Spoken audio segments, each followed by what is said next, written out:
Então, gente, se vocês observarem, antes da gente continuar, vocês vão verem que existe aí brinquedos, né? Isso é só exemplo, né, dos brinquedos que tem. A diferença para os brinquedos que hoje já são fabricados, né? Existem empresas especializadas em brinquedos e para os brinquedos que eram feitos pelas próprias crianças, as invenções que eram feitas pelas crianças, o quanto elas eram criativas, certo? Então, fica a questão para que a gente possa responder se a experiência que o avô de Paulinha tinha ao criar os brinquedos, se essa experiência dele era uma experiência de criação assim que ele tinha do que mais do que de Paulinha, pois ele tinha de criar os seus próprios brinquedos e muitas vezes até os jogos, enquanto que a neta não. Como poderíamos responder à questão acima? Para responder com segurança, indico-lhe a seguir mais conteúdos já apresentados no infográfico de conteúdos na parte pré-textual do LD, que é do livro didático. Esses ajudarão no aprofundamento do tema que estamos estudando e só assim chegaremos à resolução do problema. Gente, nós agora vamos ter, nesta sessão, mais 3 objetivos específicos, certo? Nessa sessão 1.2, nós temos que entender, compreender sobre a origem da ludicidade e a experiência criativa no desenvolvimento psicológico. Nós temos a atividade lúdica e o objeto transicional, que nós vamos conhecer e entender do que se trata. E nós temos o objeto transicional e a interação com o adulto. Então, nós temos 3 etapas aí que precisamos entender, obedecer para que a gente possa chegar à nossa questão e responder com propriedade, certo? Não pode faltar. Deixa eu avançar aqui o slide. Bem, quando imaginamos coisas na brincadeira, estamos criando. Criando o quê? Criando ideias, imagens, organizando conteúdos, histórias, etc. Kishimoto 2003 nos diz que toda criação resulta na ordenação de uma ideia, um sentimento, expressão do diálogo entre o homem e o mundo que o rodeia. Pois criamos a partir dos conteúdos vivenciados, só que transformados. Então, brincadeira, como tem até uma música popular, né? Brincadeiras de criança, como é bom. Então, na brincadeira se tem muitas imaginações. Então, Kishimoto, em 2003, vai falar que toda criação, ou seja, tudo que a gente pode observar ali na brincadeira, tudo que foi desenvolvido se partiu de uma ideia, de uma imagem, das histórias. Então já houve uma organização para que se concluísse ali naquela brincadeira. Para tratar da atividade lúdica em sua expressão criativa, apresentaremos um autor que desenvolveu uma teoria sobre o brincar enquanto dimensão psicológica humana a ser desenvolvida, ou seja, ela não está pronta no nascimento. A área psicológica do brincar e do criar é a mesma, ou seja, brincar e criar se relacionam diretamente. Winnicott foi um dos maiores nomes da psiquiatria e da psicanálise da criança. Ele realizou uma grande contribuição para a sociedade britânica ao cuidar das crianças que foram retiradas de suas mães por causa da Segunda Guerra Mundial.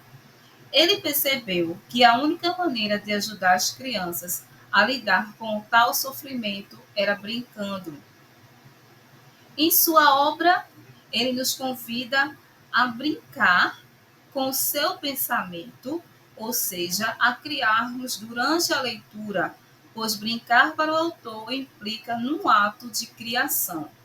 Sua esposa, Clary Winnicott, diz que a capacidade de brincar do marido era central não apenas em sua obra, como em sua própria vida. Gente, isso aqui está fazendo parte do Pesquise Mais, contando um pouco da história desse autor, que vai ser a base para o nosso estudo, pois ele foi um dos maiores autores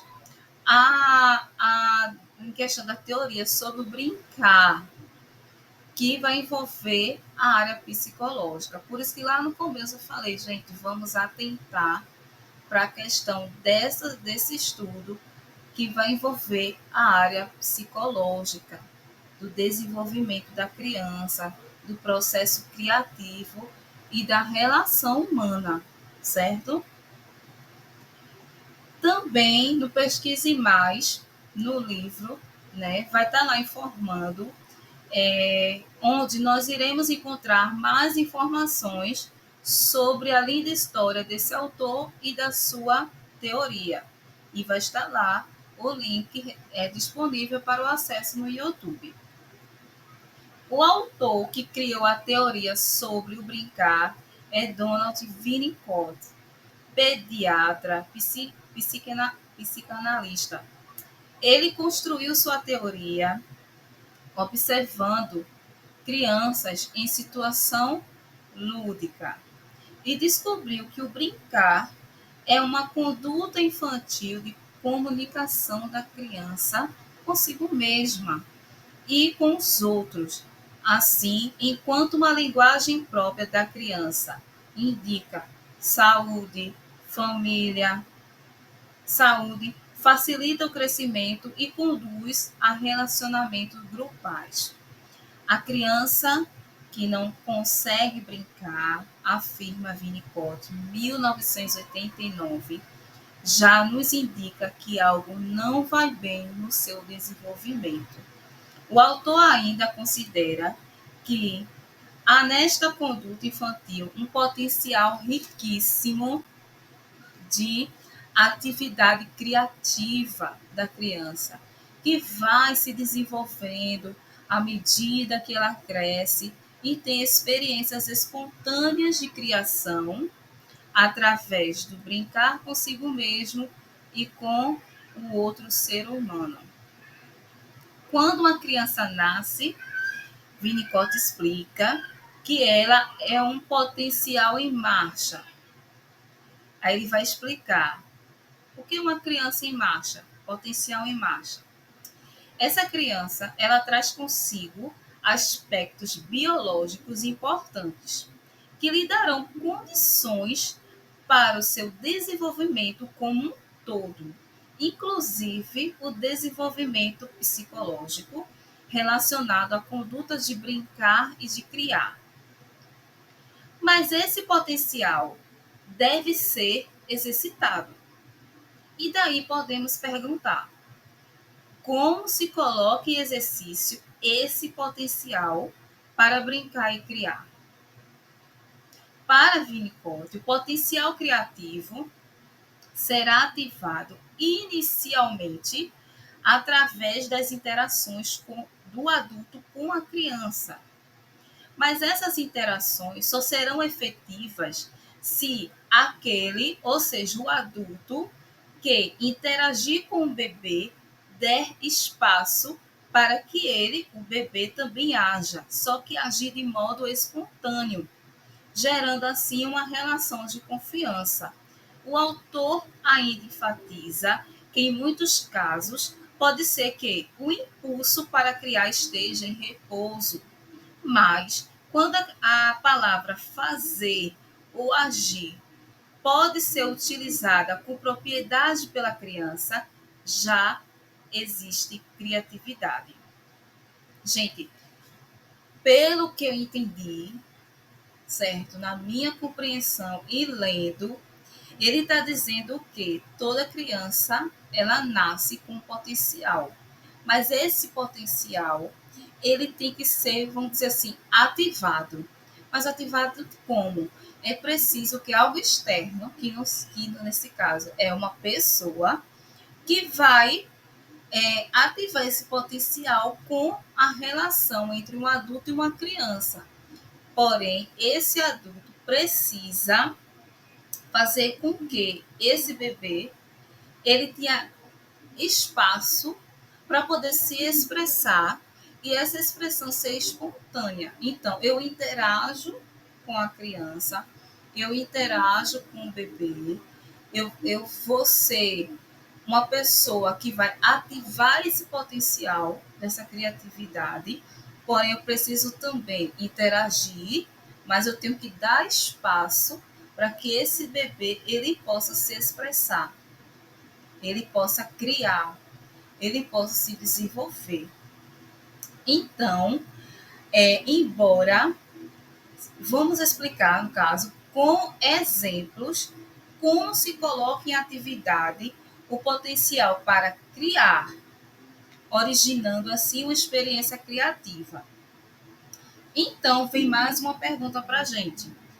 Para isso, primeiro vamos responder o que é um mundo no início para o bebê. Então, o autor vai nos explicar o que é esse potencial, essa atividade, certo? Porém, ele vai fazer com que a gente entenda o que é esse mundo para o bebê. O que é que o bebê pensa? O que é que passa? O que é o mundo do bebê?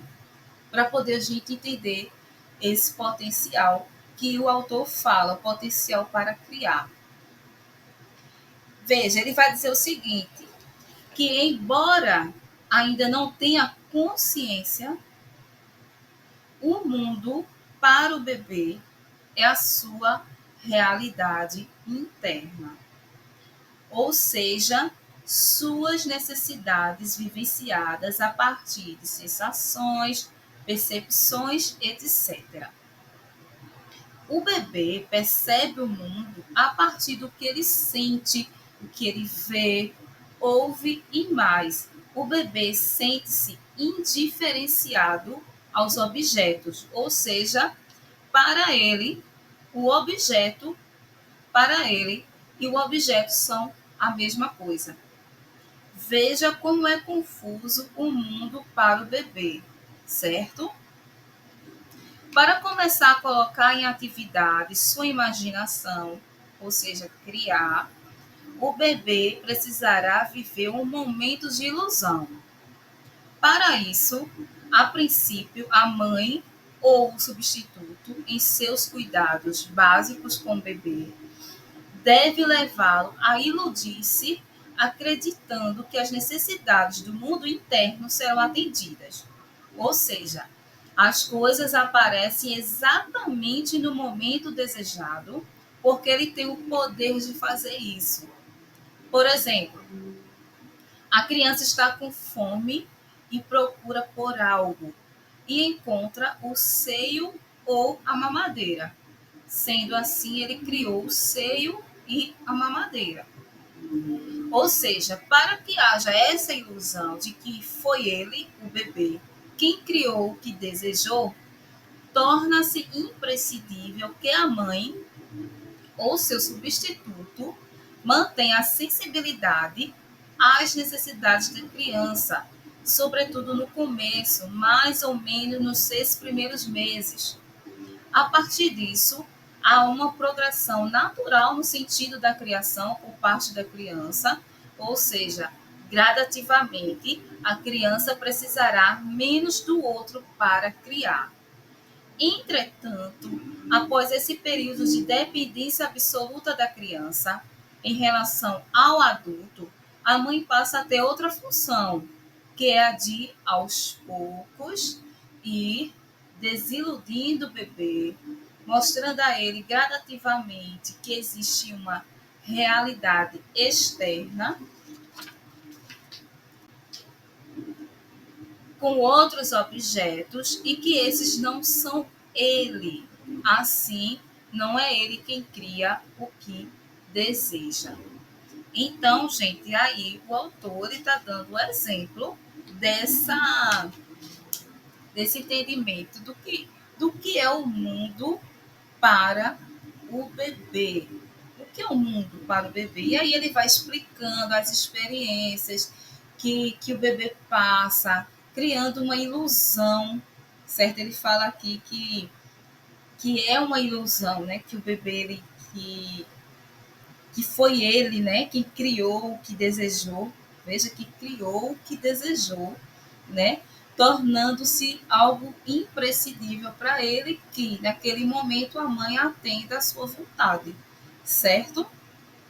Mas que aos poucos, ao passar de um certo tempo, né? Aqui até o autor fala que a mãe ela mantém essa sensibilidade com o bebê até os seis primeiros meses, né? E que a partir daí haja uma progressão natural de mudança de sentido, para que o bebê ele passa a mudar, passa a pensar, passa a entender que há uma diferença da realidade interna e externa e que os objetos ao seu redor não, não são ele, que ele e o objeto são totalmente diferentes.